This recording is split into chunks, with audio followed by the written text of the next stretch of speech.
Hello everyone. In the previous video, we successfully installed and configured a WireGuard VPN server on a Linux server. Continuing this series, in today's video, we will install and configure the WireGuard VPN Client on Linux operating systems such as Ubuntu, LinuxMint, or other Debian-based distributions. First, open the terminal on the Linux client machine. Or, if you are working remotely, you can connect via SSH to the Linux machine where you want to configure the WireGuard client. Next, make sure you already have the WireGuard client profile on this Linux machine. This is the .conference configuration file that was created from the WireGuard server in the previous video. You can use WinSCP or any other method to copy this configuration file to the Linux client machine. Now, before starting the installation, update the system package repository so the machine can download the latest available packages. Next, install the required tools for configuring the WireGuard client on Linux.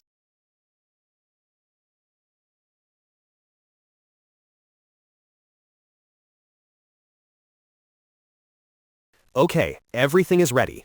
Now, install WireGuard on this Linux client machine so we can create and manage the VPN connection to the server.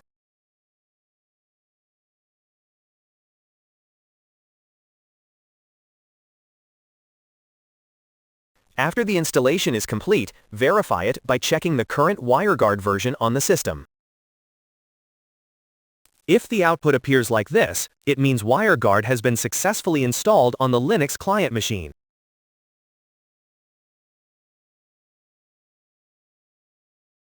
Next, we will copy the client configuration file into the WireGuard configuration directory so the system can recognize and use this profile when starting the VPN tunnel.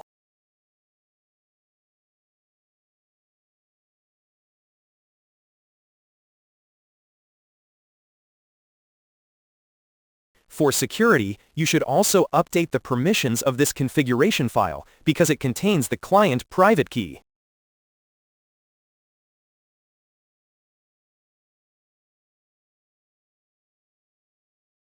Then, check the WireGuard configuration directory again. If you see the client configuration file listed there and the permissions have been updated like this, it means the file has been copied and secured successfully. Everything is ready. Now, start the VPN connection using the client profile we just configured.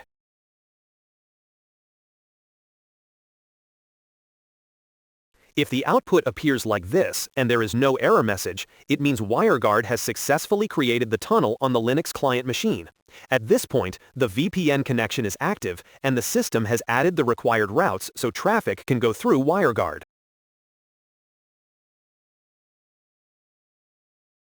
Or you can also check the WireGuard connection status with the following command to see whether the tunnel is running. If you see the interface information, peer details, the latest handshake time, and transfer data, it means the Linux client has successfully connected to the WireGuard VPN server. Next, try pinging the VPN IP address of the WireGuard server to check whether the Linux client can reach the server successfully. If the result shows replies from the server's VPN address, it means the Linux client has successfully reached the WireGuard server through the VPN tunnel. You can also ping Google to check whether the Linux client can access the internet through the VPN connection. If the result shows replies from Google, it means the Linux client can access the internet through the WireGuard VPN connection. Or you can use a public IP checking command to confirm that the Linux client's internet traffic is going through the WireGuard VPN server. If the result returns the public IP address of the VPS, it means all internet traffic from the Linux client is being routed through the WireGuard VPN server. If you want to disconnect from the VPN, use the following command to bring down the active WireGuard tunnel on the Linux client. And when you want to connect to the VPN again, simply use the up command to bring the WireGuard tunnel back online. Okay, that's it. We have completed the WireGuard client setup on Linux, activated the VPN tunnel, and successfully tested the connection to the WireGuard VPN server. I hope you can follow along successfully. If you found this video helpful, don't forget to subscribe to support the channel. Thank you for watching, and see you in the next video.